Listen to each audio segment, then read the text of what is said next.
Volako amin'ny fomba ofisialy fa na inona sakana saika andrava za tsy aly fantananao foana ny tantanako ny teninao mipitsika ato atsofoko mipaly iadivako amin'ny mpaka aly ilazako fenao ihany ny malalako ny akoatra zay alako fa manimba ny zaridainako sady fako ianao ny adenako ny arefa zay de zay vady adanako tsy salasalako amborako ny fitiavako anamboarako ny vavako hoe raha eo taiony andefy mandroko aloha hitoetra ho atokantranonaina anjely mpiambo fa zay rehetra anakorotan'izao te azo vahana ny atsika kotsy andao andramana nambola akabana fa efa fombotsonika fitiavana simba fanenjehana fa namafana vita voatsy raha vafanjanahana aratsaina ara-pitiavana zao sy anao efa nifanaiky hitambatra efa nofiko efa hele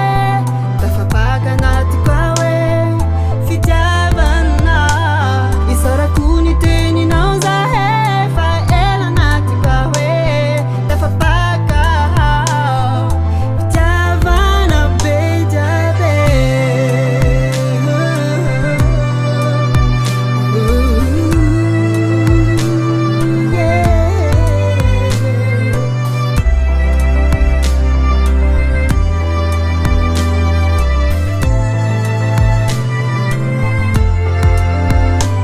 Sendrana tsara tam'izany revinay tam'izany isaky ndray minitra ny fampizara teny mamy fisehoana vodiondry soratra fiangonana nafseo tamin'ny fianakaviana hoe zany ny favondronanay zany nandraisy nandray zareo sa tsy tsara enao faty-tsareo le teny ambony ny altara niotona ny fotoana nefa neveriny fahiny nebetsaka ny antidy fa tsanatrio manadiny nresapola zazakely rotoroto andavanandro etitisakariva lasa isakerinandro tsy mahita tsony avatsy mpiara-miasa fakapanana sarotam-piara lasa ntsirio azy so tsiriritra ny hafa hoe tsy ampony nomeko toetra ratsy no fantatro taloha zany akeko satria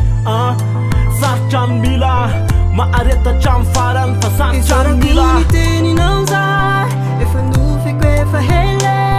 tafapaka anatiko awe fitiavana isarako ny teninao zahe fa ela anatiko awe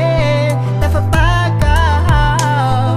fitiavana be jabe zanao enao anahy natandrifondrao an'andrandray de sambatra voafono ny teny sy ny fihetsika isan'andro ny fambabo nambinina de ambinina de ho ambinina fo ny fampapy satria fa nazondro ny firaisampitiavana entina iantana sy fampitana amin'ity farim-piainana goavana zay le momba antsika mampolo taona amin'ny maro ny tsara sy ny ratsy ny fanao gesta tao ny fangaro lehibe le fitiavana tsy atonona hiraray hoe izy ilay fahasoavana malaza petsak'izay napoko ny tantaraina mbola tonga bo maray fa sy voalazako isan'andro elako filozay azaki sitina malala angapy raha malala mety ampony eo anilanao matozana kantananao